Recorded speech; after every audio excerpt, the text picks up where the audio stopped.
Satu, ya. Saya akan buktikan. Kita lihat di dalam 1 Korintus 4 ayat ke-15. Ya, kata Yesus, iblis itulah yang menjadi bapakmu.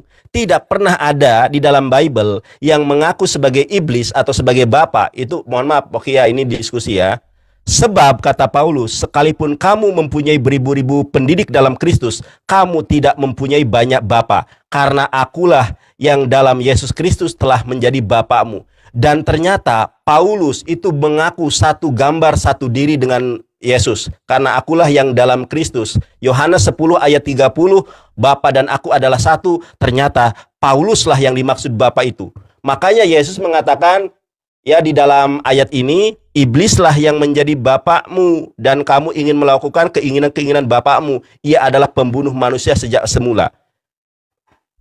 Paulus adalah pembunuh sejak semula dan dialah yang mengaku satu pribadi dengan Yesus sebagai Bapa. Jeder. Pertanyaan saya, kenapa Yesus menyebut Paulus sebagai iblis? Terima kasih. Oke, teman-teman. Kalah PK, menang debat. Kalah PK, kalah debat.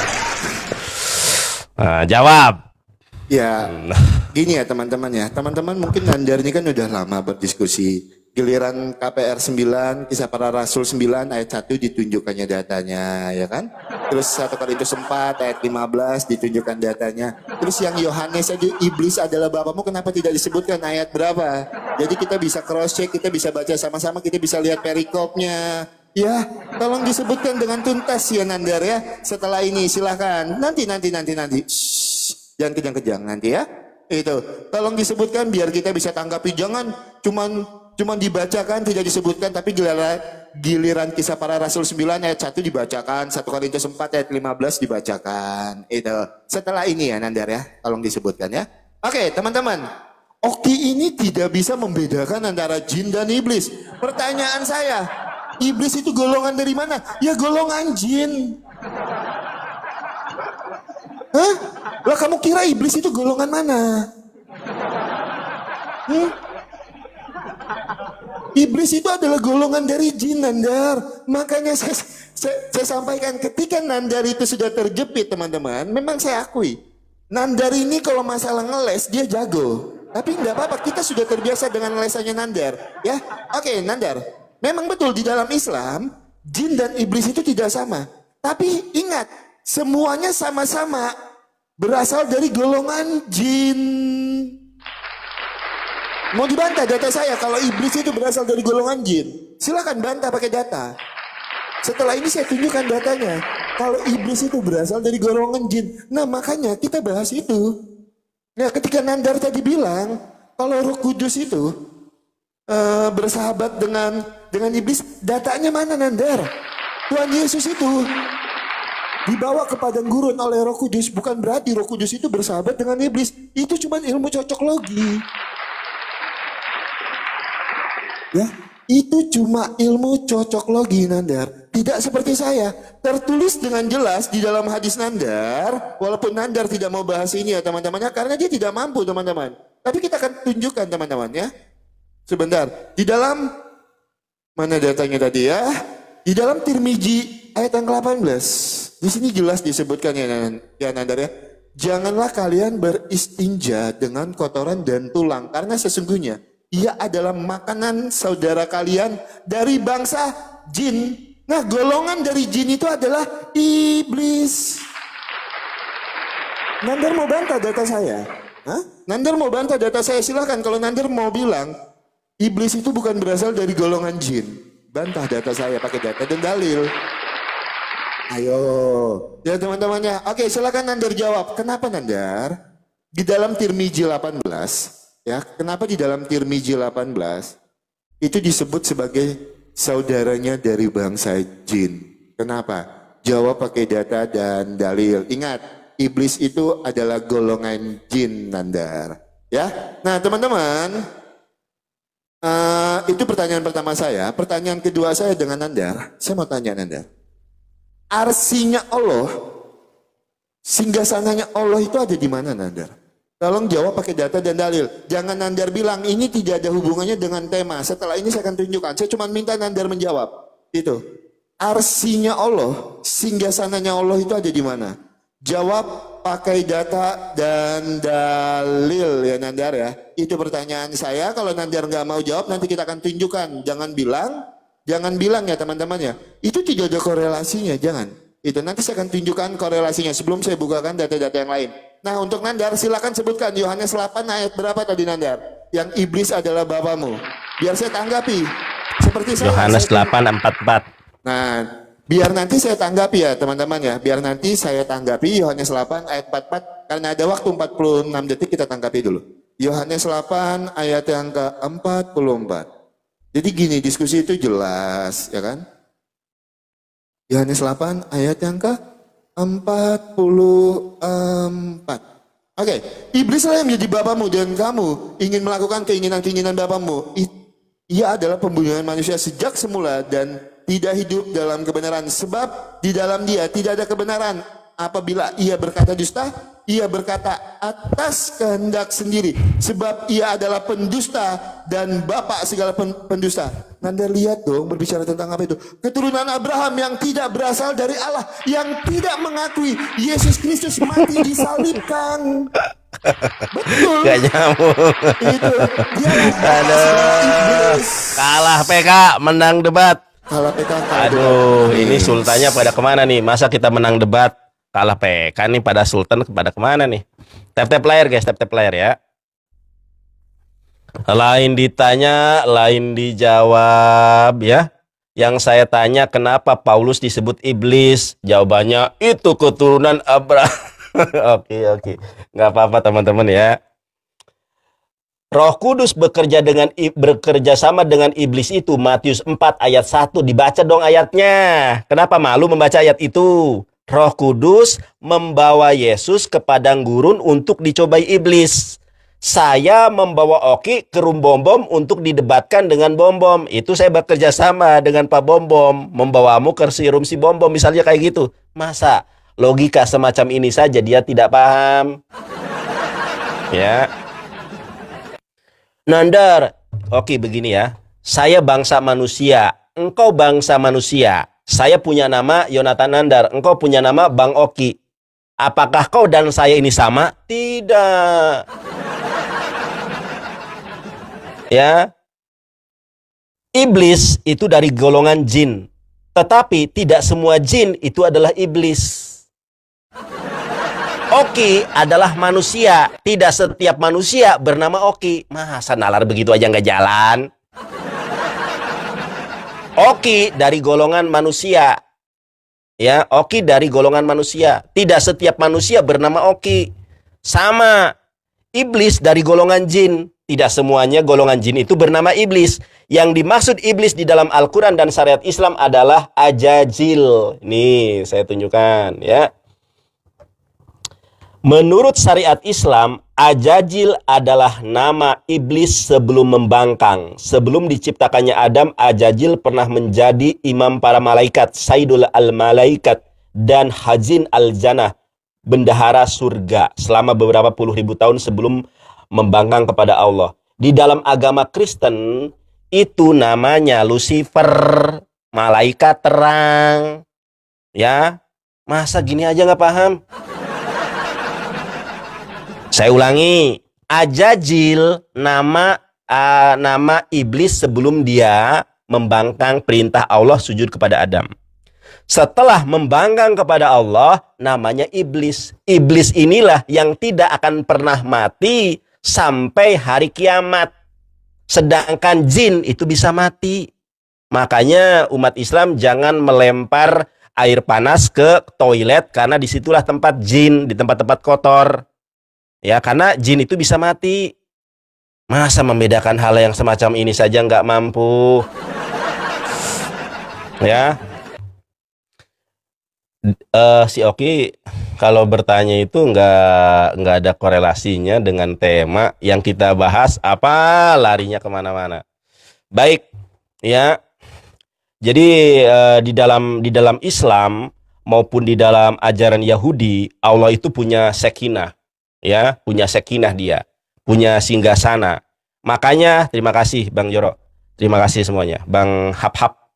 Makanya di dalam Kejadian 1 ayat kedua, roh Allah melayang-layang di atas air.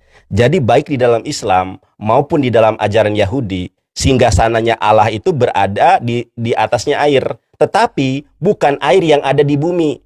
Kalau di bumi itu, iblis itu singgasananya di laut. Nah, makanya Nyi Roro Kidul itu iblis. Nah, jadi sama dalam agama Yahudi, dalam agama Islam, singgasana Tuhan itu berada di atas air. Bukan air bumi. Oh, air. Tetapi air di Sidratul Muntaha. Oke. Kembali ke pertanyaan saya. Pertanyaan saya, ya kenapa Yesus menyebut Paulus sebagai iblis? Kenapa Yesus menyebut Paulus sebagai iblis? Karena di dalam Kisah Para Rasul 9 ayat ke-1, Paulus adalah pembunuh mula-mula murid Yesus. Dan ternyata di dalam 1 Korintus 4 ayat ke-15, si Paulus itulah bapa dari segala pendusta. Sama seperti yang dikatakan oleh Yesus di dalam Yohanes berapa tadi? Yohanes 8 ayat ke-44. Iblislah yang menjadi bapakmu. Tidak pernah ada manusia selain Yesus, ya selain Tuhan, selain Allah yang menyebut dirinya sebagai bapa kecuali si Paulus. Makanya saya tanya, kenapa Yesus menyebut Paulus sebagai iblis? Itu pertanyaan saya, dijawab. Bubuk, oke. Kalah debat, kalah PK, bubuk. Terima kasih teman-teman. Dipertahankan. Oke teman-teman, kita jawab dulu pertanyaan Nandar ya teman-teman ya. Kita jawab dulu pertanyaan Nandar di dalam satu. Waktunya diterima. Itu udah mulai. Jangan panik. Iya sudah. Sorry. Ya silakan. Ya teman-teman, kita jawab dulu ya di dalam apa tadi ya. Kita mulai di dalam Matius 4 ayat 11 ya. Banyak sekali data Nandar ini yang ditunjukkannya. Matius 4 ayat yang ke-11. Oke. Dan itu oke. Matius 11. Ya Matius 4 ayat 11 kan? Yang Nandar bukakan? Ayat 1 ke-14. Ya Nandar, kita bukakannya Nandar ya. Matius 4 ayat yang ke-1.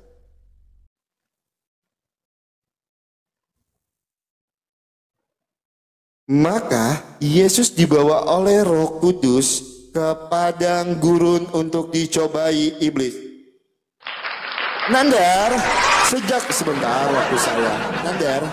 Nandar, sejak kapan di sini Roh Kudus itu bekerja sama dengan iblis?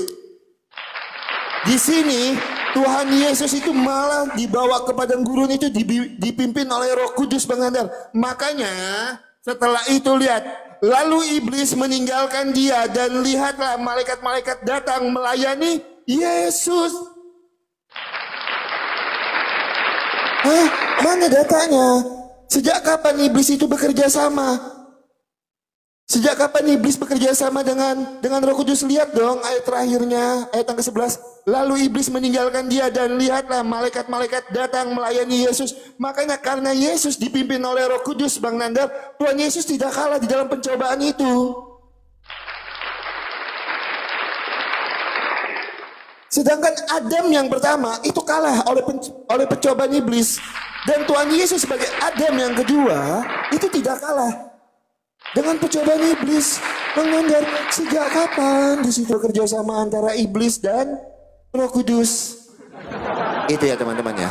Nah terus teman-teman, Nandar tadi bawakan di dalam Yohanes 8 ayat yang ke-44 ya teman-teman ya. Yohanes 8 ini yang menjadi dalil Nandar. Yohanes 8 ayat yang ke-44. Iblislah yang menjadi bapamu dan kamu ingin melakukan keinginan-keinginan bapamu. Ia adalah pembunuh manusia sejak semula dan tidak hidup. Lihat Nandar, bapakmu di situ menggunakan B-nya apa Nandar? B-nya huruf kecil. Makanya lihat perikopnya, itu sedang berbicara tentang apa Bang Nandar? Keturunan Abraham yang tidak berasal dari Allah, yang tidak berasal dari Bapa Sang Sumber, yang tidak mengakui Yesus itu disalibkan. Maka iblislah yang menjadi bapaknya. Betul. Datanya betul. Itu. Nah, jadi semua sudah ditanggapi ya teman-temannya. Nah, terus Nandar, sebentar, waktu saya Nandar, jangan dipotong ya. Nandar tadi bilang teman-teman, tidak ada korelasinya Ki pertanyaanmu jin dan iblis. Yang saya tanya dengan Nandar, jin itu kan iblis itu kan golongannya jin. Salah satunya. Nah, ketika kalian itu bersaudara dengan jin, berarti salah satu golongan di dalamnya adalah iblis. Memang Nandar ini teman-teman, Nandar ini ya teman-teman ya, kalau berdiskusi itu memang loncat-loncat, karena apa? Tidak mampu menjawab. Nah, terus masalah arsinya Allah, sekarang saya mau tanggapi. Ya, kalau kita lihat di dalam surat Hud ayat yang ke-11, ya, di dalam Quran 11 ayat yang ke-7, Quran 11 ayat yang ke-7. Kita bacakan. Dialah yang telah diciptakan langit dan bumi dalam nama saya, serta itu sebelum itu arsinya di atas air. Tunjukkan saya data kalau air di situ bukan air yang ada di bumi. Ya, terus di dalam Sahih Muslim 5032, di sini air yang ada di bumi. Tunjukkan saya pakai data dan dalil. Jangan pakai asumsimu. Ya, saya bukakan di dalam Sahih Muslim 5032. 5032 teman-teman. Sebentar ya.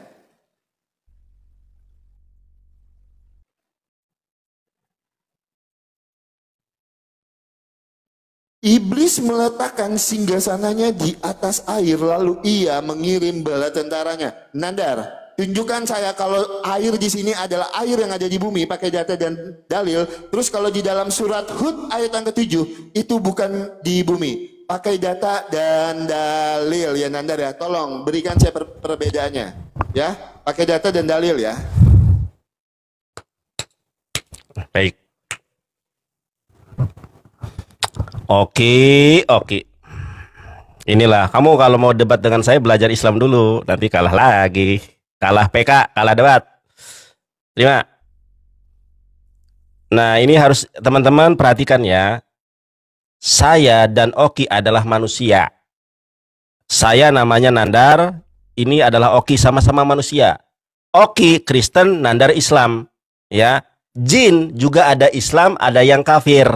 Ada jin muslim, ada jin kafir. Iblis adalah nama bagi jin yang membangkang perintah Allah. Dulu dia itu namanya Ajajil. Ajajil dari golongan jin. Setelah dia membangkang namanya iblis. Ya, Ajajil adalah golongan jin, tetapi tidak setiap jin itu adalah iblis. Jeder. Masa gini aja gak paham? Kalau jin itu umum, ada jin kafir, ada jin muslim. Kalau iblis adalah nama pribadi ya dari golongan jin yang dulu membangkang perintah Allah. Dalam agama Kristen namanya Lucifer. Dalam agama Islam namanya Ajajil. Masa gini aja nggak paham? Ya, terus yang kedua, sekarang saya tanya kepada kamu, saya jawab dulu lah pertanyaan kamu. Kalau singgasananya Allah, ya, singgasananya Allah itu Arasy yang agung, laisa kamitslihi syai'un, itu berada di atas langit ketujuh, ya. Makanya Nabi Muhammad Isra dan Mi'raj itu bukan ke bumi. Isra dan Mi'raj itu ke langit.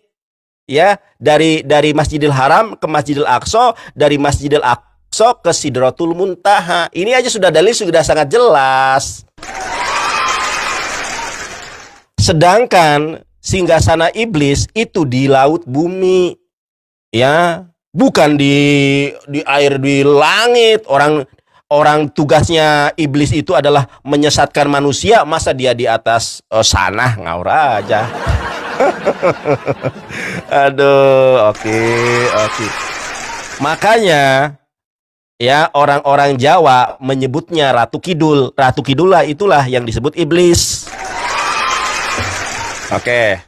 Ini logika yang sangat bisa dipahami. Ya, kalau kamu mau paham sebetulnya.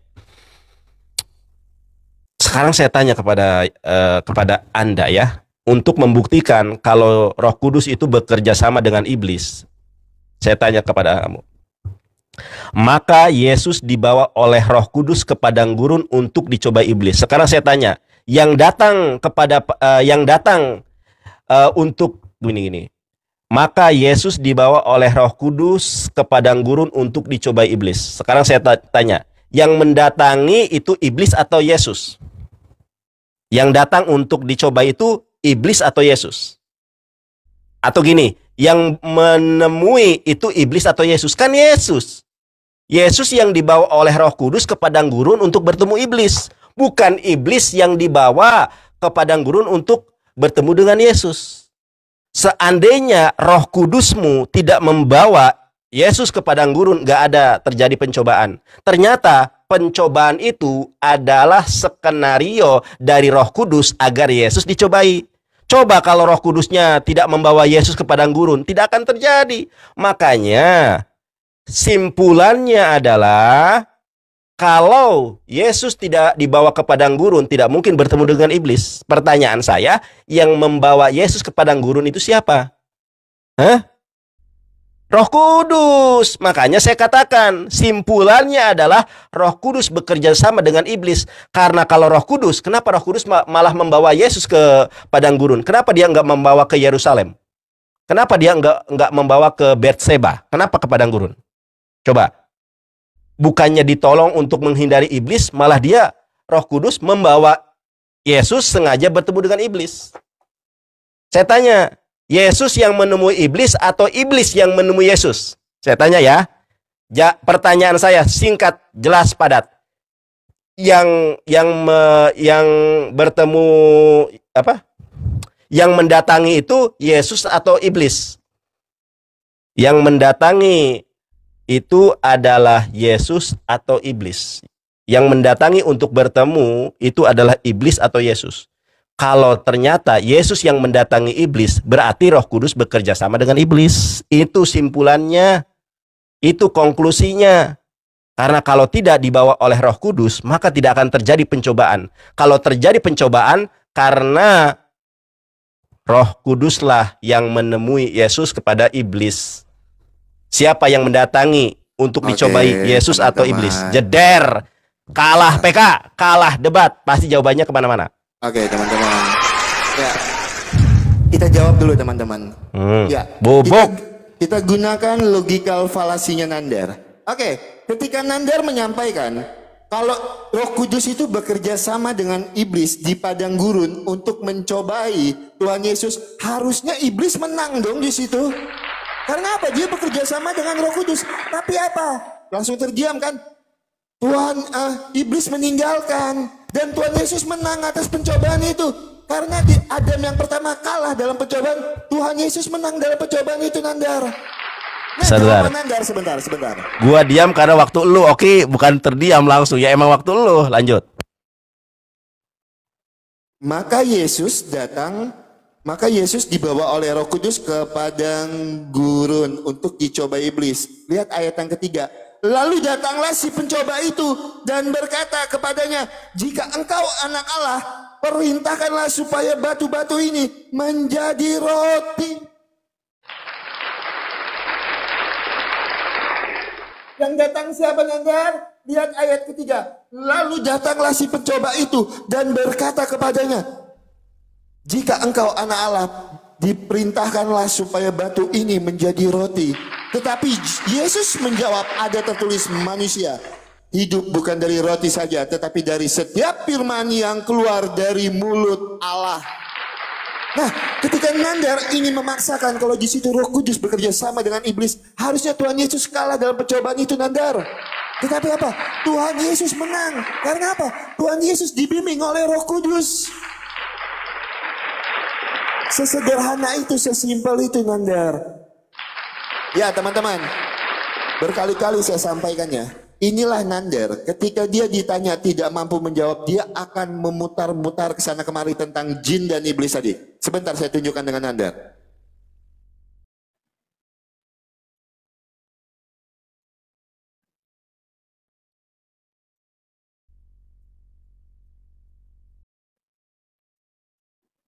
Oke, sekarang saya bacakan Nandar ya. Rasulullah SAW bersabda, janganlah kalian bersih tinja dengan menggunakan kotoran hewan dan tulang. Jelas di sini, Nandar. beristinja dengan kotoran hewan dan tulang. Kalau kita lihat, kotoran hewan dan tulang ini di dalam iman Nandar ini makanan apa?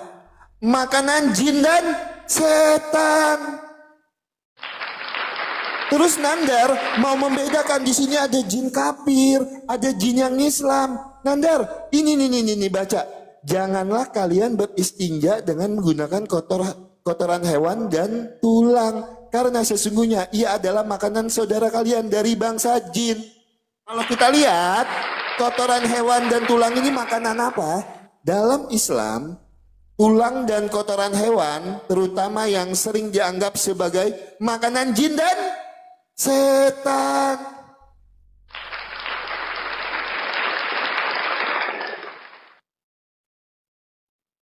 Saya bilang teman-teman, Nandar ini kok ingin dibeda-bedakannya dengan ada yang jin kafir, jelas-jelas di situ loh tertulis. Itu merujuk kepada siapa Nandar?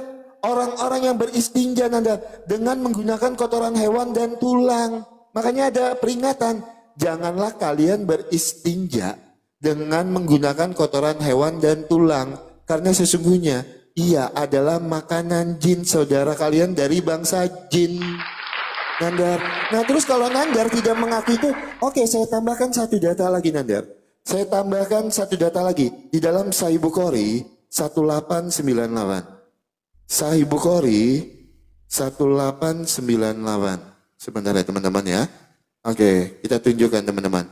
Bukhari 1898. Sebentar, kita bukakan datanya teman-teman. Bukhari 1898.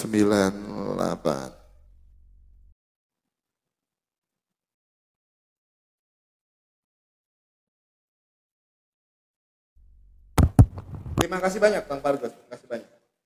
Oke, kita bukakan datanya Nandar. Karena ini panjang tapi ini tidak merubah arti, kita bacakan langsung di tengah. Dia adalah Safiah. Sofian yang beranggapan, beliau berkata, ini adalah Safiah, sesungguhnya setan berjalan pada diri manusia lewat aliran darah.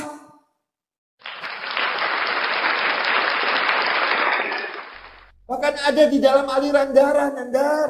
Ada. Silakan dibantah Nandar pakai data dan dalil. Terima kasih. Kalah debat, menang PK. Kalah debat, kalah PK, itu yang tepat Nandar. Terima kasih yang udah support ya teman-teman ya. Aduh, teman-teman, oke. Ya. Terima. Ditanya apa, jawabannya kemana-mana. Oke, kita lihat nih ya. Nih teman-teman, si Oki ini kalau baca hadis suka memplesetkan nih. Ya, tadi aku baca ini dulu ya. Ini di dalam sebuah hadis yang sahih ya. Inna iblisa yad'u arsyahu alal ma'i thumma yab'atsu saroyahu. Oke, kita lihat deh. Sesungguhnya singgasana iblis berada di atas laut jeder. Nah, itu baca makanya bahasa Arabnya, lu baca terjemahan. Beda. Kalau gua baca kitab lu pakai bahasa Ibrani, pakai bahasa Yunani, lu baca hadis pakai bahasa terjemahan. Ternyata singgasana iblis di atas laut jeder. Kalau di atas laut ya di bumi lah, mana ada laut di angkasa. Oke, kamu salah lawan Oki ya. Belajar dulu ya Dek ya Bang ya. Oke. Dia ngomong apa lagi tadi? Gua kasih improvisasi, gua kasih analogi. Nandar alumni UIN Sunan Ampel Surabaya. Ya. Nandar alumni UIN Sunan Ampel Surabaya jurusan hukum. Ya kan? Oki, alumni UIN Sunan Ampel Surabaya jurusan siasah jinayah. Sama-sama kita dari alumni UIN Sunan Ampel Surabaya misalkan. Nama kamu Oki, nama saya adalah Nandar. Hadis yang kau baca tadi yang tentang jin makan kotoran itu bukan iblis. Sekarang saya tanya, itu tuh iblis tertulis iblis atau jin? Itu kan golongan jin, Nandar. Iblis kan golongan jin. Ya, iblis itu nama, masalahnya. Di situ tertulisnya iblis atau jin. Ayo, bingung kan? kecuali tertulisnya adalah iblis. Ternyata tertulisnya jin. Kalau jin itu ada jin kafir, ada jin muslim. Sama, contoh mahasiswa juga. Mahasiswa UIN itu ada yang muslim, ada yang kafir. Sedangkan Nandar itu nama seorang apologet muslim. Sama, jin, iblis memang dari golongan jin. Tetapi jin adalah Beelzebul kalau dalam agama kamu. Tahu nggak Beelzebul itu apa? Raja jin. Itulah Beelzebul yang disebut dengan Lucifer. Nama iblis sebelum dia membangkang adalah Ajajil. Jadi yang makan kotoran-kotoran itu bukanlah iblis. Oke, makan babi. Nandar nggak makan babi. Kenapa Nandar nggak makan babi? Saya muslim. Jin-jin yang kelas bawah makannya kotoran, makannya tulang. Kalau iblis beda lagi makanannya. Sekarang saya minta tunjukkan hadisnya kalau iblis itu makan kotoran dan makan tulang. Tertulis iblis ya, bukan jin ya. Di mana? Karena kalau jin itu sifatnya umum, mengacu kepada selain daripada iblis. Jeder. Pertanyaan saya, yang menemui untuk dicobai itu Yesus atau iblis? Nggak dijawab ya, nggak dijawab. Oke. Kita kan berbicara, kita berbicara peran iblis di dalam agama. Peran iblis di dalam agama Kristen adalah bekerja sama dengan Roh Kudus. Indikatornya apa? Maka Yesus dibawa oleh Roh Kudus ke padang gurun untuk dicobai iblis. Kita tidak berbicara apakah pencobaan itu berhasil atau tidak. Kita berbicara peran, ingat ya kan? Kan oke yang nantang saya, peran iblis di dalam agama. Peran iblis di dalam agama Kristen bekerja sama dengan Roh Kudus. Bekerja sama untuk apa? Mencobai iblis. Pertanyaan saya, mungkinkah Yesus dicobai kalau Yesus tidak dibawa oleh iblis? Mohon maaf. Mungkinkah Yesus dicobai iblis kalau tidak dibawa oleh Roh Kudus? Sekarang saya tanya, pertanyaan sekarang saya ganti. Mungkinkah ada percobaan atau pencobaan kalau Yesus tidak dibawa oleh Roh Kudus kepada iblis? Pertanyaan saya. Jangan kabur. Jangan kau lari kemana-mana. Mungkinkah ada pencobaan kalau Roh Kudus tidak membawa Yesus kepada iblis? Kan ayatnya membawa kepada gurun pasir bertemu dengan iblis. Pertanyaan saya, akankah ada pencobaan kalau Yesus tidak dibawa oleh iblis? Jeder. Kalah PK, kalah debat. Oke, nggak bisa ngeles sama saya mah. Ibrani, Yunani, Arabik, mantap pokoknya mah Nandar mah. Iya, waktu saya. Ya teman-teman, inilah pertanyaan Nandar. Nandar tadi selalu bilang ya teman-teman ya, kalau di situ iblis bekerja sama dengan Roh Kudus.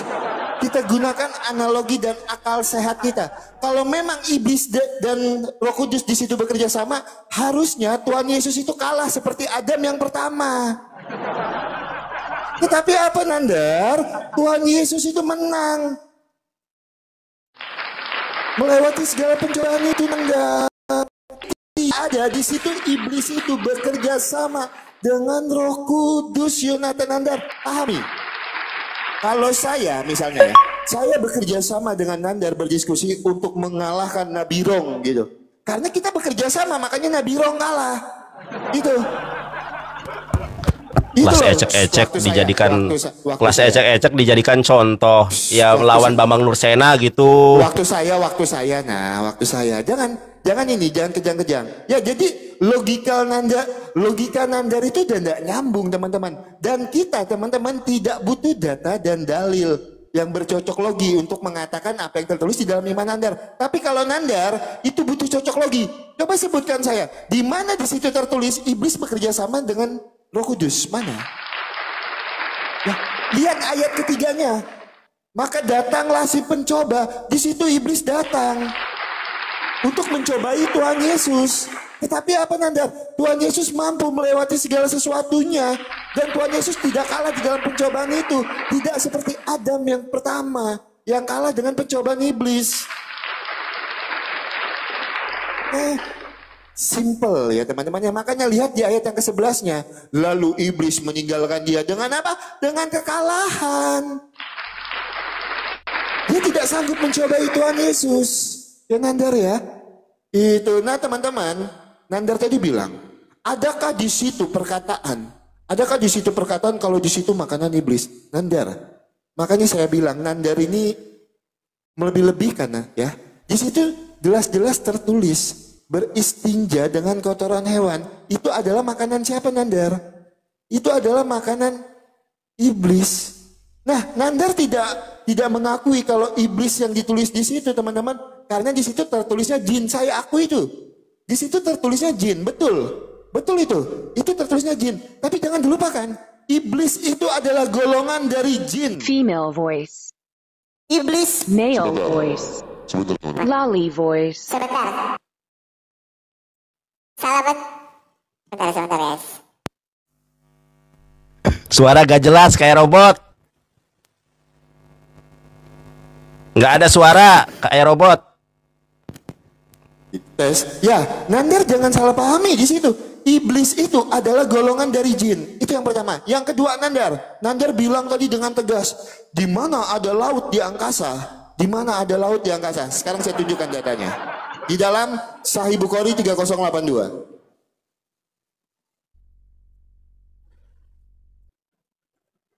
Sahih Bukhari, Pak Agus Ibrahim, terima kasih. Bang Labu, Papa Jo, terima kasih.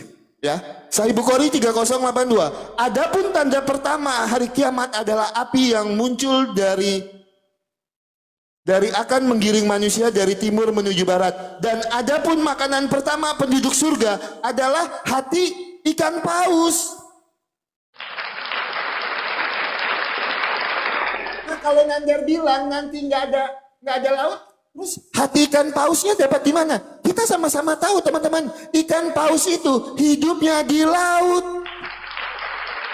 Emang ikan paus hidupnya di mana? Di sungai. Nah kan kabur kan? Langsung menghubungkan ulang.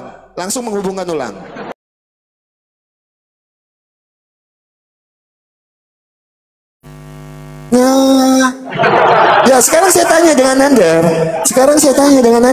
Kalau memang tidak ada, terus hati ikan pausnya dapat di mana? Ikan paus itu hidupnya di mana? Makanan pertama penduduk surga adalah hati ikan paus. Terus Nandar tidak menanggapi teman-teman. Kenapa di dalam darahnya itu mengalir aliran darah setan? Kenapa tidak ditanggapi Nandar? Kenapa tidak ditanggapi? Nandar mau membantah lagi hadis Bukhari yang saya bawakan. Kalau makanan pertama makanan pertama penduduk surga itu adalah hati ikan paus. Terus hati ikan pausnya dapat di mana kalau nggak ada laut di sana Nandar? Kalah debat, kalah PK. Sebentar waktu saya. Apa diekspor dari dunia ini ke surga nanti? Silakan Nandar, terdiam kan?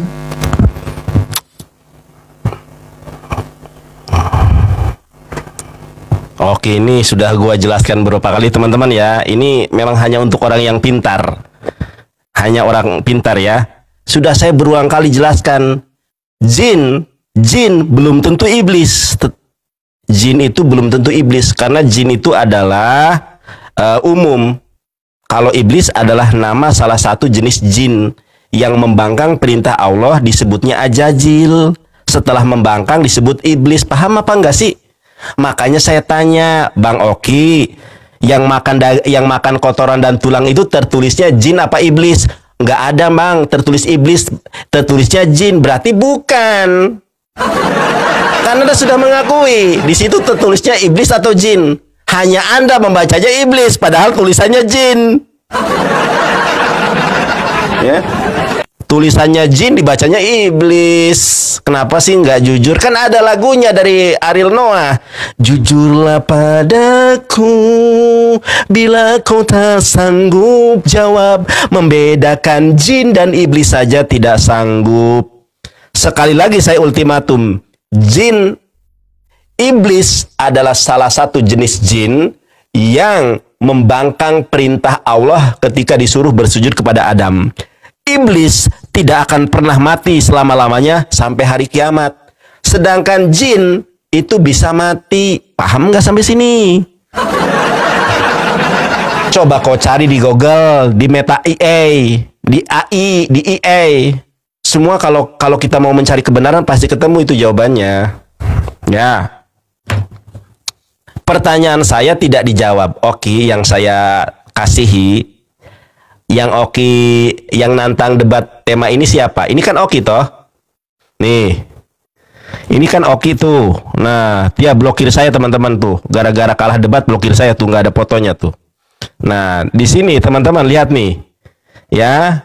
Oke, kita lihat gedein dulu nih. Ini kan ini Oki nih. Peran iblis dalam agama kan? Oki menantang saya debat peran iblis dalam agama. Makanya saya tanya, saya nggak bertanya, Bang Oki, apakah iblis berhasil mencoba Yesus? Saya nggak bertanya tentang berhasil atau tidak. Yang saya tanya, yang menemui itu adalah Yesus atau iblis. Yang mereka bertemu itu yang mendatangi duluan itu iblis atau Yesus, saya tanya. Ini logika sederhana Bang Ajlen. Terima kasih. Ayo bunga-bunganya di ini. Saya tanya kepada Anda, yang mendatangi itu Yesus atau iblis untuk bertemu itu? Saya tanya ya. Yang mendatangi itu iblis atau Yesus? Kalau Yesus yang mendatangi, berarti Roh Kudus bekerja sama dengan iblis. Kecuali kalau iblis yang datang kepada Yesus, tiba-tiba dia datang kepada Yesus, berarti tidak ada konspirasi antara iblis dengan Roh Kudus. Lah ayatnya Oki, Roh Kudus membawa Yesus ke padang gurun untuk dicobai iblis. Seandainya Roh Kudus tidak membawa Yesus ke padang gurun, tentu tidak ada pencobaan. Ini kan temanya sudah sungguh sangat jelas. Temanya ini Bang. Temanya ini loh. Peran iblis dalam agama. Pertanyaan saya, yang mendatangi duluan itu iblis atau Yesus? Ini akan ketahuan nih. Ya, dalam hukum pidana itu ini namanya apa ya? Penemuan hukum. Ya.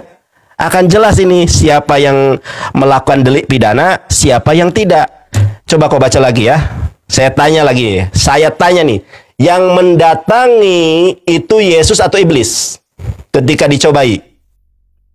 Ya, menurut Matius 4 ayat 1, yang mendatangi itu iblis atau Yesus?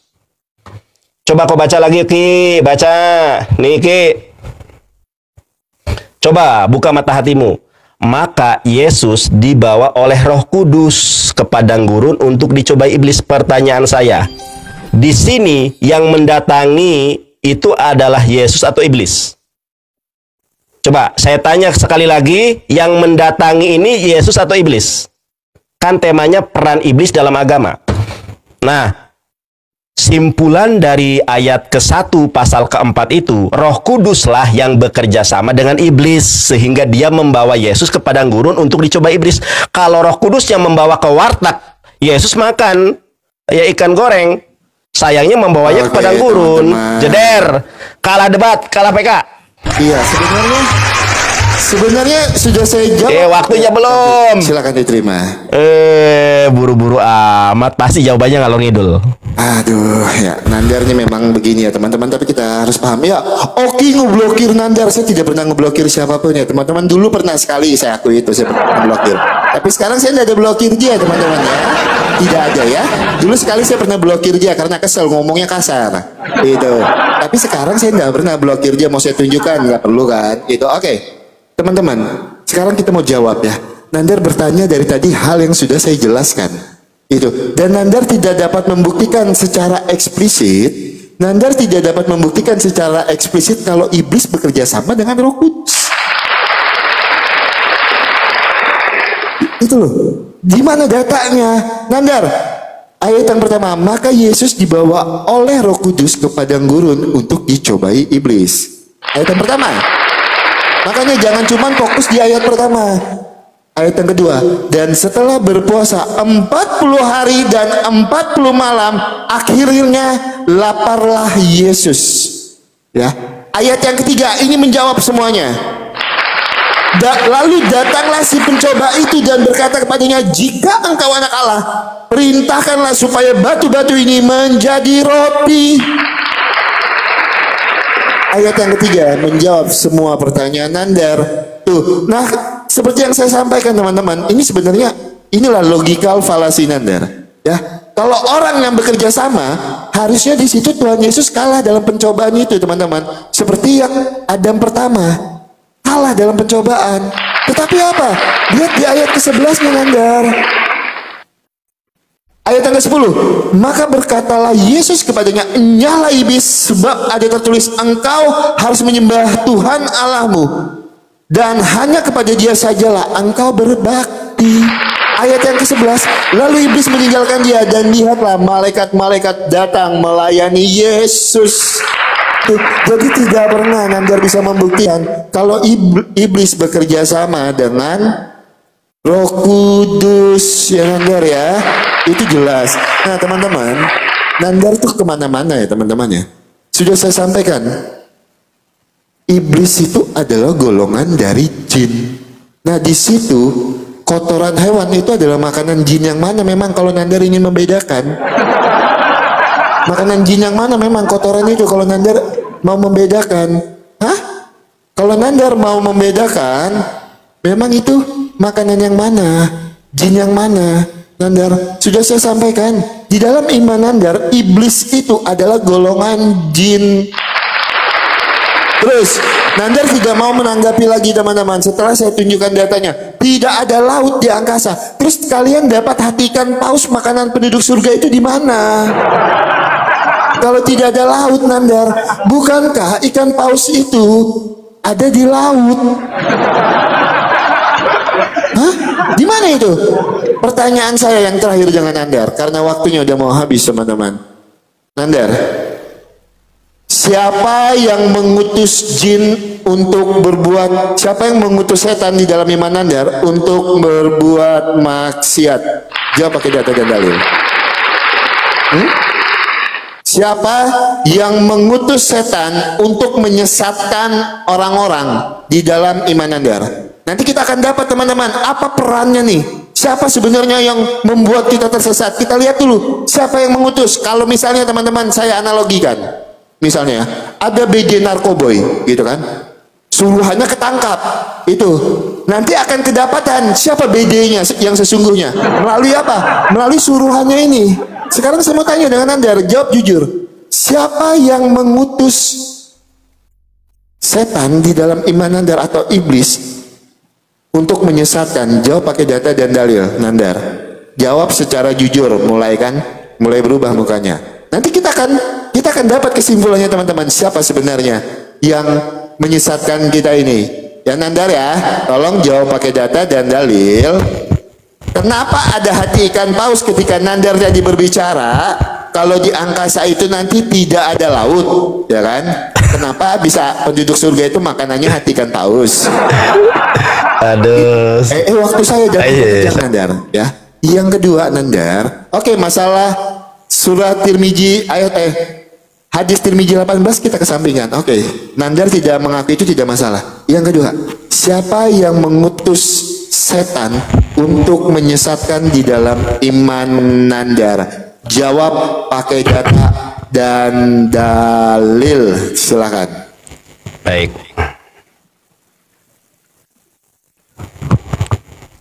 Oke, sebentar ya, ntar aku siapkan dalil dulu. Karena kau bilang dalil kan? Butuh data. Iya, kan minta dalil, nanti waktu gua kepake. Iya, butuh waktu teman-teman. Kalau Oten itu tidak butuh waktu untuk membukakan data dan dalil. Iya, saya udah sabar. Nanya dulu boleh. Ini gimana ini jawaban pertanyaan Oki ini, bingung saya menjawabnya gitu. Nggak ada. Itu Bingung dari Hongkong. Enggak, gua mah buka ayat. Silakan bertanya dulu boleh. Ini pertanyaan Oki ini susah kali. Itu. Ya. Tolong bantu saya, tolong. Baik.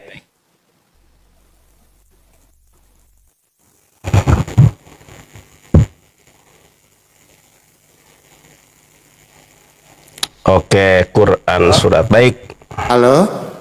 Udah. Ini pertanyaan saya dulu susah sekali. Bisa bantu saya? Baik. Oke, teman-teman ya. Saya langsung jawab. Jadi iblis itu menggoda manusia itu tidak diutus sebetulnya. Ya, tetapi adalah permintaan iblis sendiri.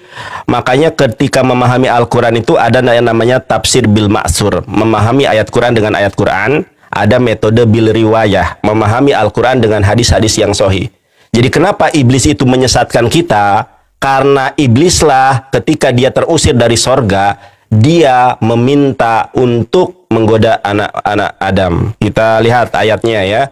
Quran surat Al-A'raf ayat ke-16. Iblis menjawab, karena engkau telah menghukumiku tersesat, maka saya benar-benar akan menghalang-halangi mereka dari jalanmu yang lurus. Kemudian saya akan mendatangi mereka dari muka, dari belakang, dari kanan dan dari kiri mereka. Dan engkaulah tidak akan mendapati kebanyakan mereka bersyukur. Nah, coba dibaca ayat ke-17-nya. Ya, apa kata Allah? Kecuali enggak bakal tergoda kalau orang-orang itu ikhlas. Jadi iblis itu menggoda manusia karena dia yang meminta. Ketika dia diturunkan atau diusir dari sorga, dia berjanji untuk menggoda anak-anak Adam. Jeder. Nah, sekarang gua bantah si Oki ya. Yang mendatangi itu adalah Roh Kudus yang membawa Yesus. Jadi yang mendatangi itu bukan iblis, tetapi Yesus. Kita lihat ayatnya. Ketampol si Oki. Teman-teman perhatikan ini ya. Lukas 4 ayat ke-1. Yesus yang penuh dengan Roh Kudus kembali dari Sungai Yordan, lalu dibawa oleh Roh Kudus ke padang gurun. Jeder, kalah debat, kalah PK. Sekali lagi. Yesus yang penuh dengan Roh Kudus kembali dari Sungai Yordan, lalu dibawa oleh Roh Kudus ke padang gurun. Ayat kedua, disitulah ia tinggal 40 hari lamanya dan dicobai iblis. Jeder. Jadi tidak mungkin ada pencobaan kalau Roh Kudus tidak membawa Yesus ke padang gurun. Kenapa? Roh Kudus harusnya mencegah dong. Yesus, jangan kau ke padang gurun. Udah di sungai aja, adem. Roh Kudus, Yesus, aku Roh Kudus. Tolong jangan keluar dari Sungai Yordan. Ada iblis di padang gurun. Ternyata iblislah yang bekerja sama dengan Roh Kudus. Kalau Roh Kudus katanya Tuhan, harusnya dia paham kalau di padang gurun itu ada iblis. Kenapa dia nggak menahan Yesus, malah sengaja membawa? Itu membawa loh. Saya bukakan lagi ayatnya. Membawa. Teman-teman perhatikan. Yesus yang penuh dengan Roh Kudus kembali dari Sungai Yordan. Lalu apa ini Oki? Dibawa oleh Roh Kudus kemana? Ke padang gurun. Disitulah iblis ada. Disitulah ia tinggal 40 hari lamanya dan dicobai iblis. Jeder. Kena kon, termenung. Oke. Aduh. Bang Nandar, kalau lautan itu bukan di sorga, kenapa ada ikan paus? Oke. Di sini tuh nggak ada kurma. Ini saya di Kuningan Jawa Barat, nggak ada kurma, nggak ada pohon kurma. Loh, kok saya bisa makan pohon kurma? Ya ampun. Ya sekarang bisa COD, bisa pesan di TikTok Shop. Kok hal-hal semacam ini ditanyakan? Aduh, oke. Jeder. Dan yang kedua adalah ketika penduduk sorga memakan hati ikan paus, ingat ya, itu nanti adalah Yerusalem baru, dunia baru, sorga baru, bukan seperti sekarang. Dan ketika penduduk sorga menginginkan sesuatu, itu tidak perlu ada laut, tidak perlu ada bumi. Dia pengen apel, apelnya datang sendiri. Itulah kenikmatan sorga. Malah ditanya, hati ikan pausnya dari mana Nandar kalau bukan dari laut? Jangankan hati ikan paus, ketika seorang muslim minta mobil Lamborghini di sorga, langsung datang, nggak perlu ada pabrik. Karena di dalam sorga itu, apa yang dikehendaki hati, itulah yang akan muncul. Jeder. Masa gini aja nggak paham? Kalah debat. Kalah PK. Oke, makasih yang sudah tap-tap layar. Aduh, kasihan si Oki ini nggak ada yang dukung nih. Nandar. Saya mau konfirmasi dulu. Saya minta waktu, saya mau konfirmasi. Konfirmasi. Al-Arab berapa? Hah? Al-Arab berapa tadi? Coba dibaca Quran surat Al-A'raf ayat 16 sampai 17 dibaca. Al-Arab. Al-A'raf bukan Al-Arab. Nggak ada ra di dalam bahasa Arab itu. Nggak ada ra. Al-A'raf Ya, ayat surat keberapa itu Nandar? Al-Arab itu surat keberapa? Quran surat ke-7 ayat 16-17 dibaca ya, ditunjukkan kepada teman-teman. 16-17, oke. Iya. Tenang teman-teman, oke ya. Siap. Ya, Waktu saya. silakan. Iya teman-teman. Ya, Waktu saya. Ya, Nandar mau berpolemik di situ teman-teman ya. Masalah iblis bekerja sama dengan Roh Kudus katanya. Ingat Nandar, di situ Roh Kudus membawa Tuhan Yesus ke padang gurun. Di ayat yang ketiganya Nandar, datanglah si pencoba itu, yaitu iblis. Nah, kenapa Tuhan Yesus itu harus dicobai Nandar? Bukan berarti Roh Kudus itu bekerja sama dengan iblis. Itu. Karena apa? Tuhan Yesus itu datang sebagai Adam yang kedua. Karena Adam yang pertama itu Nandar kalah di dalam pencobaan, maka Tuhan Yesus dicobai dengan hal yang sama. Tetapi Tuhan Yesus menang dalam pencobaan itu. Itu loh. Sesimpel itu teman-teman. Analogi Nandar seperti yang saya narasikan. Kalau memang Roh Kudus itu bekerja sama dengan iblis, harusnya Tuhan Yesus itu tidak menang dalam pencobaan itu. Harusnya kalah. Kan bekerja sama, kong kalingkong. Itu harusnya kalah. Tetapi apa? Di ayat yang ke-11, lalu pergilah ia meninggalkan Tuhan Yesus dan malaikat-malaikat melayaninya. Karena apa? Tuhan Yesus menang di dalam pencobaan. Jadi tidak ada kerjasama antara iblis dan Roh Kudus di dalam Matius 4 ayat yang pertama. Ya teman-teman, itu yang pertama. Saya sudah tanggapi. Yang kedua teman-teman, yang kedua ya. Saya baru tahu, Nandar terima kasih banyak. Ternyata di surga Nandar itu bisa COD teman-teman. Kita bisa pesan pakai Shopee. Nandar sendiri yang ngomong, bukan saya ya. Loh, masa bertanya seperti itu katanya. Saya ini Oki, di kampung saya tidak ada kurma. Saya bisa makan kurma. Kan bisa COD. Berarti di surga Nandar bisa COD. Selain COD nanti bisa shopping juga. Nanti saya tunjukkan ayat yang shoppingnya. Itu ya teman-teman ya, Nandar memang luar biasa teman-teman. Oke, sekarang kita tunjukkan karena Nandar tuh minta ditunjukkan.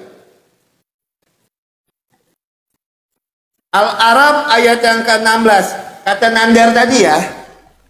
Di situ permintaan iblis untuk disesatkan ya di dalam surat Al-Araf ya teman-teman. Oke teman-teman, kita tunjukkan teman-teman. bukan ya. minta disesatkan, untuk menyesatkan.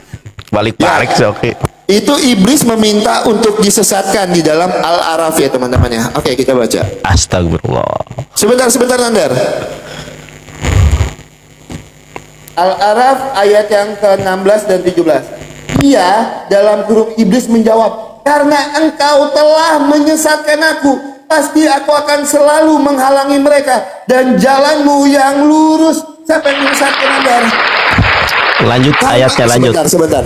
Lanjut ayat. Waktu saya jangan kejang-kejang. Waktu saya Nandar, waktu saya jangan kejang-kejang. Ya. Iya, iblis menjawab, karena engkau telah menyesatkan aku, pasti aku akan selalu menghalangi mereka dari jalanmu yang lurus. Ayat ketiga. Kemudian pasti aku akan mendatangi mereka dari depan, dari belakang, dari kanan, dari kiri mereka. Engkau tidak akan mendapati kebanyakan mereka bersyukur. Siapa Nandar? Siapa yang menyesatkan siapa? Baca seterusnya. Gimana iblis di sini meminta untuk disesatkan? Quran Al-Araf. Hah? Mana Nandar? Saya bacakan ulang.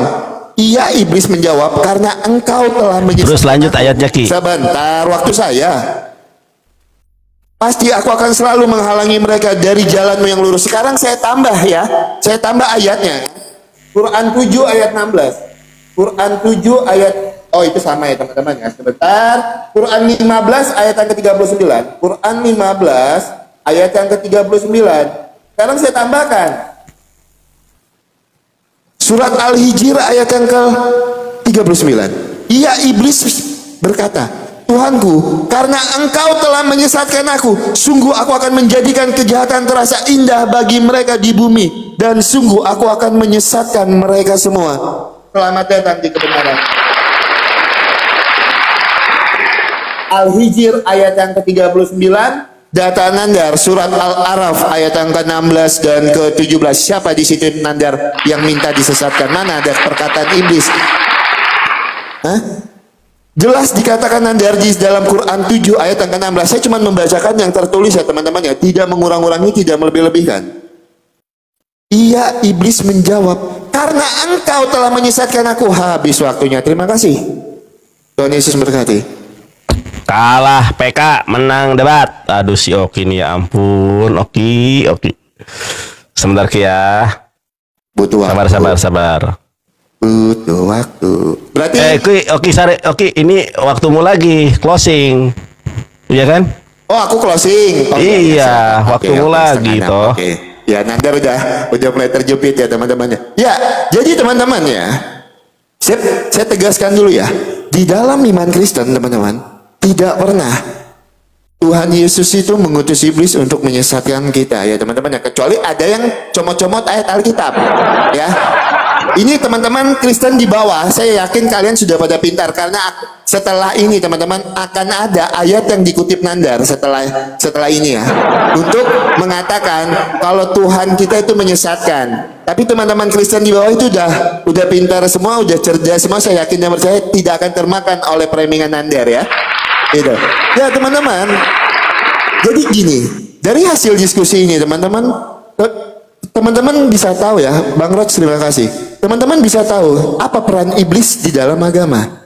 Ya, yang pertama hadis Tirmidzi 18 yang saya tunjukkan, walaupun itu dibantah Nandar, padahal iblis adalah golongan dari jin, tapi Nandar bantah.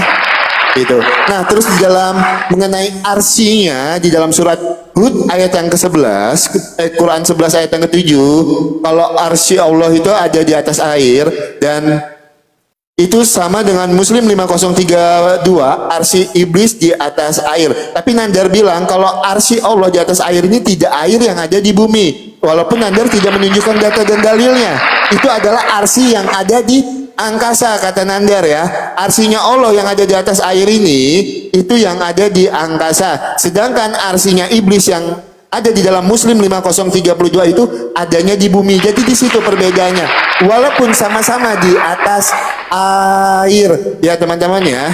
Nah, saya nggak tahu, tiba-tiba ada angkasa, padahal di dalam iman Nandar juga bumi itu kan datar. Terus angkasanya di mana? Atasnya. Itu kan bumi datar. Itu ya teman-temannya. Oke, sekarang saya mau tanggapi Matius 4 ayat 1 dulu teman-teman. Saya harus pertegas dulu di situ. Jadi di dalam Matius 4 ayat yang ke-1, tidak ada iblis bekerja sama dengan Roh Kudus untuk mencobai Tuhan Yesus. Karena itu yang harus dilalui Tuhan Yesus. Tuhan Yesus harus mengalami pencobaan itu teman-teman. Karena apa?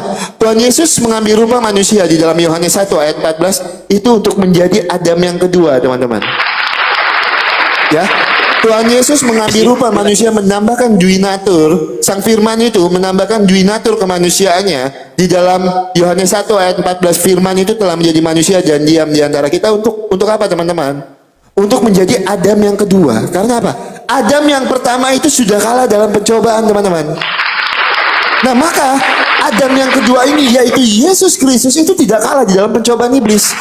Seperti data yang saya sampaikan tadi teman-teman, kalau Tuhan Yesus itu berkuasa atas iblis, di mana datanya? Matius 8 ayat yang ke-29. Matius 8 ayat yang ke-29. Dan mereka itu pun berteriak, katanya, apa urusanmu dengan kami, hai anak Allah? Adakah engkau kemari untuk menyiksa kami sebelum waktunya? Bahkan iblis tahu kalau Yesus itu adalah anak Allah. Bahkan iblis takut. Itu kuasa Tuhan Yesus di atas iblis. Itu yang pertama. Sekarang kita bicara otoritas Tuhan Yesus di atas iblis. Di mana datanya? Lukas 11 ayat yang ke-20. Lukas 11 ayat yang ke-20. Tetapi jika aku mengusir jika aku mengusir setan dengan kuasa Allah, maka sesungguhnya kerajaan Allah sudah datang kepadamu. Jadi Tuhan Yesus berkuasa atas setan, teman-teman ya.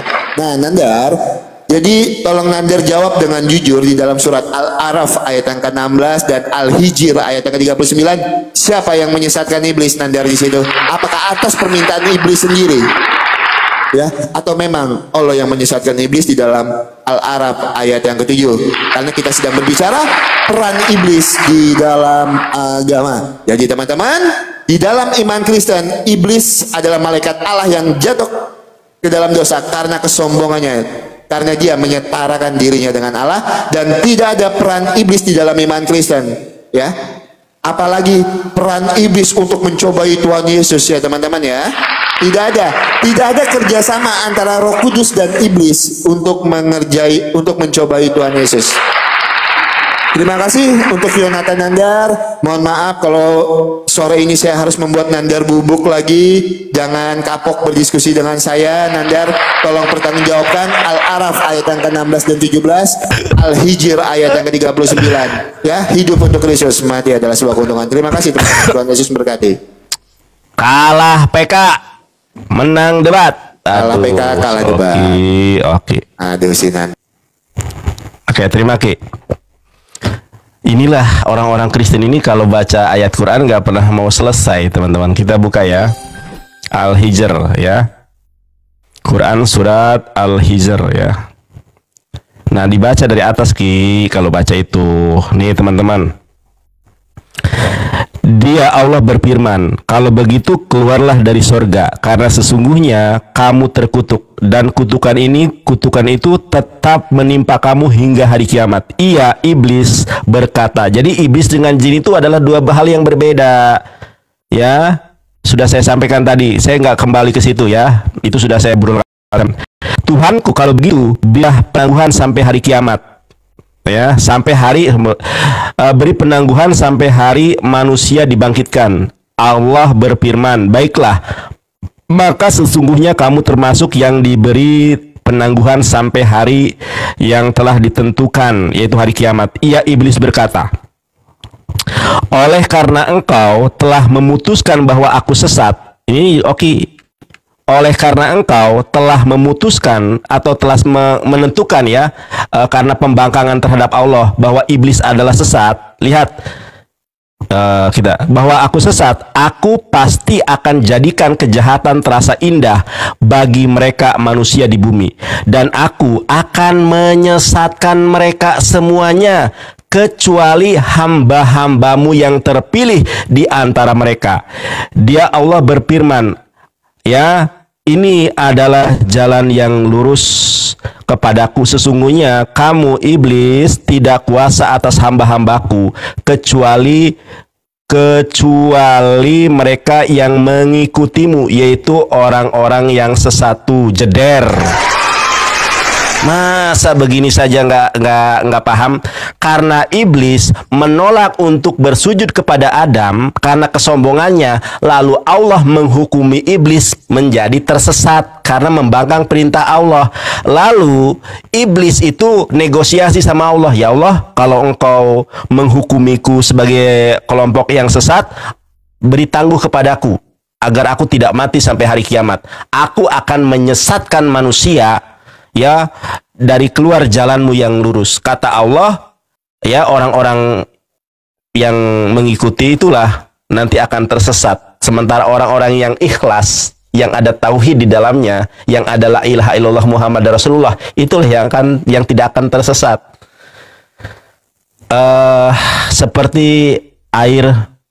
Seperti seseorang yang menapuk air di dalam dulang, pasti terpecik air sendiri, iya kan? Ternyata Tuhan Kristen di dalam agama Kristen itu mendatangkan kesesatan. Nah tuh, dia langsung tepuk tangan teman-teman ya. Saya bacakan ayatnya. Kalau Tuhan Kristen ini mendatangkan kesesatan, makanya mereka menyembah Roh Kudus, padahal Roh Kudus adalah makhluk ini. Dan itulah sebabnya Allah mendatangkan kesesatan atas mereka yang menyebabkan mereka percaya akan dusta. Jeder. Si Oki ini, ya ampun, botolnya minta ampun. Mohon ya, bercanda ya. Yang aku maksud itu di sorga itu kalau kita mau ngomong hati ikan paus, langsung muncul hati ikan paus, tidak harus ada lautnya. Aku dulu di dunia nggak punya Lamborghini, ya Allah Lamborghini, langsung datang Lamborghini tanpa ada pabriknya. Yang aku improvisasikan atau analogikan sekarang itu tadi, aku di Kuningan kalau mau makan ikan paus kan tinggal order aja di TikTok Shop. Mau madu, mau kurma, langsung aja COD. Maksudnya ini analoginya Dudul. Aduh si Oki ini masa nggak ngerti analogi, si Oki bukan di surganya. Masa analogi yang begitu tajam saja nggak dipahami. Jadi kalau kita menginginkan hati ikan paus nggak harus ke laut. Kita menginginkan kurma nggak harus ke Arab, tinggal COD aja di TikTok Shop gitu ya. Aku COD. Itu analogi, bukan di sorga ada TikTok Shop. Aduh si Oki. Baiklah teman-teman, terima kasih ya. Terbukti kalau Roh Kudus bekerja sama dengan iblis, karena tanpa Roh Kudus membawa iblis ke padang gurun, maka tidak akan pencobaan. Dari diskusi ini saya haturkan terima kasih. Akhirnya Oki bubuk. Si Oki tidak sanggup menjawab pertanyaan saya. Si Oki bubuk lagi. Bang Faruk sama Bang Faruk bubuk, sama aku bubuk. Kalah PK, kalah debat. Menang, jeder. Kalah. Enggak, oke, sabar Ki. Nandar mau sholat teman-teman, tapi aku mau sampaikan sebentar. Masa aku bilang analogi dibilang di sorga ada TikTok Shop, ngawur aja. Aduh, si Oki. Berarti nanti bisa COD ya Nandar ya? Bisa COD ya? Kok bisa COD? Itu kan analogi. Nih aku ulangi, analogi itu kan gua gunakan analogi. Gini gua gambarkan lagi ya. Mungkin Oki nggak paham nih. Oki kan Oki tadi nanya ke aku, Bang Nandar, itu di sorga, penduduk sorga itu kan pertama makanannya adalah hati ikan paus toh. Iya. Betul. Tapi tidak harus ada laut Oki di sorga itu. Nanti kalau kita mau apel, tidak harus ada pohon apel. Tinggal kalau kita ada. Iya, kita minta langsung ada. Nah, jadi analogikan, misalnya aku nih di Kuningan nggak ada pohon kurma. Mau kurma tinggal kita COD aja ya ada. Di TikTok Shop langsung ya ada. Kan langsung ada kan datang ya, berarti sama teman-teman gitu aja nggak paham juga.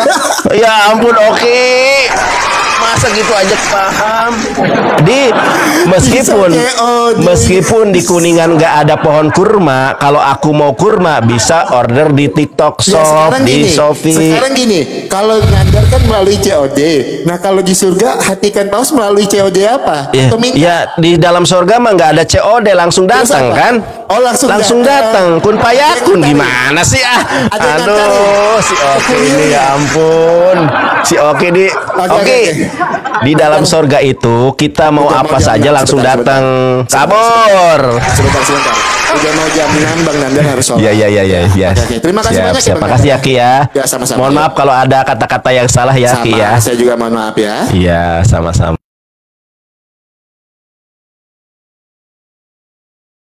Bubuk.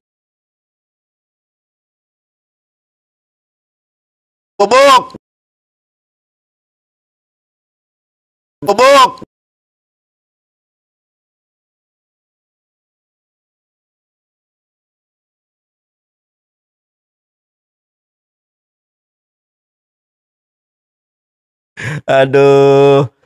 Jadi pikiran si Oki ini kalau kita mau pohon kurma harus ada pohon kurmanya di rumah kita. Kalau kita mau apel harus ada pohon apelnya di rumah kita. Kan nggak harus. Kalau kita mau apel ya tinggal pesen aja di TikTok Shop ada. Mau madu tidak harus ke Kalimantan kita cari sarang madu. Ya tinggal order aja di TikTok Shop. Itu analogi di dunia gitu kan. Kalau kita mau menginginkan sesuatu yang tidak ada di tempat kita, tinggal COD saja. Di sorga, kalau makan hati ikan paus, tidak harus ada pausnya. Di sorga, kalau mau kita mobil Alphard, mobil Lamborghini, tidak harus ada pabriknya. Masa gini aja gak paham, ya ampun, Oten. Katanya COD. Memang Oten ini ya ampun ya. Masa analogi semudah itu nggak dipahami. Saya ulangi karena oton-oton ini dablek ya. Kalau kita di sorga mau pisang, tidak harus ada pohon pisangnya. Di sorga kalau mau ikan gurame, tidak harus ada kolam guramenya. Nah, sama seperti saya sedang di Kuningan, Jawa Barat. Kalau saya mau kurma, tidak harus ada pohon kurmanya. Bagaimana caranya? Langsung aja ketik aplikasi TikTok Shop kurma azwa. Nanti langsung datang itu kurma azwa. Tapi harus bayar. Ya, kalau di dunia kita harus bayar. Kalau di sorga muncul sendiri gitu. Dasar kalah debat, kalah PK si Oki. Tapi oten-oten ini luar biasa ya, kalah debat tapi merasa menang dasarnya. Kalah debat tapi merasa menang, gimana oten-oten ini.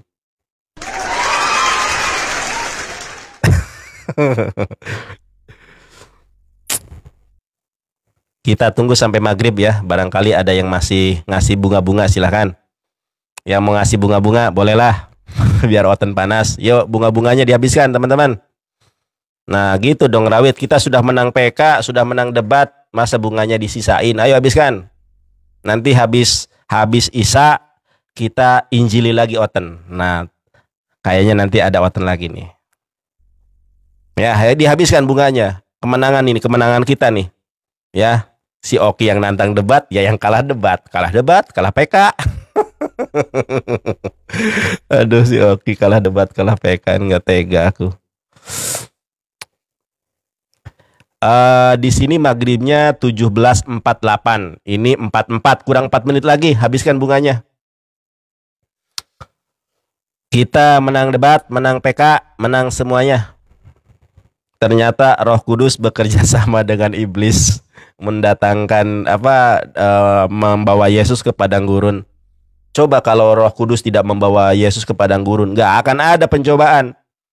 Karena pencobaan itu di padang gurun, ya nggak?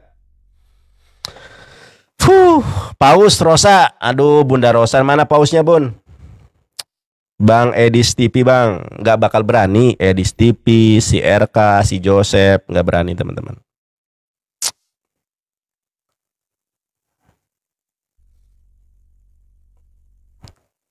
Ya. Di sini maghribnya tinggal 3 menit lagi. Yang mau ngasih paus boleh dikasih paus. Yang mau ngasih bunga-bunga bolehlah. Bunga-bunganya dihabiskan teman-teman. Buat energi nanti. Nanti malam ya, habis Isya ya. Masa nggak ada yang mau ngirim bunga nih? Bunda Semangkut, aduh ini Sultan dari Amerika. Gimana Bun? Nggak ada tsunami ya Bun ya? Alhamdulillah ya Bun. Sehat selalu Bunda Semangkut. Habiskan Bun. Ini Sultan dari Amerika, gimana nih Bunda Semangkut?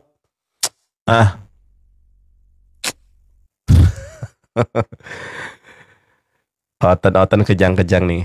Sengaja kita bikin oten kejang-kejang teman-teman.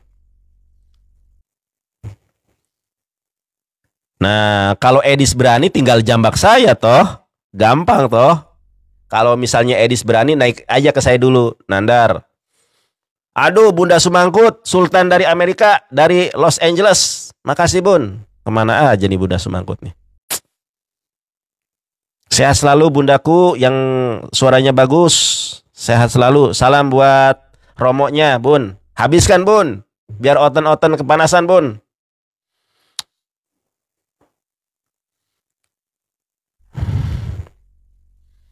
Aduh, Bunda Sumangkut nih. Mana? Aduh, Bunda Sumangkut nih. Mana? Waalaikumsalam, Bunda Sumangkut yang dirahmati Allah. Amin. Amin Allahumma ya. Mana Bun? Open camnya? Damang, akang teh damang. Damang Bun. Alhamdulillah sehat semuanya ya. Alhamdulillah sehat Bunda semuanya. yang tidak sehat kemarin. Kenapa Bun? Di TikTok. Nana penyakit Oh, dalam ketuaan, dalam ketuian tua-tui ini. Oh iya, harus banyak istirahat aja Bun, dah. Iya, karena pas waktu setelah lama tidak ke TikTok, kemudian Bunda ke TikTok, dicecer sampai 27 jam. Ya jangan, udah istirahat ah. Sekarang di sana jam berapa di sana? Ya masih gelap kene, masih gelap atuh si Aa. Udah sarapan belum? Ya tak acan. Aduh, kumaha atuh bun. Sarapan heula atuh Bunda. Matakna si Aa. Ini kapan? Kalau Bunda kajian kenapa Untennya ngamuk-ngamuk lucu? Kalau Oton mah nggak berani sama Sultan Amerika nih. Iya. Bibel itu. Dibilangnya Bibel kau Bibel bidat.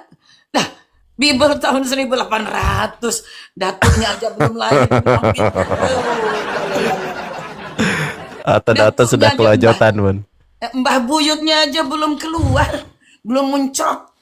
Dan dibilang Bibelnya bidat. Indonesia aja belum lahir. Iya.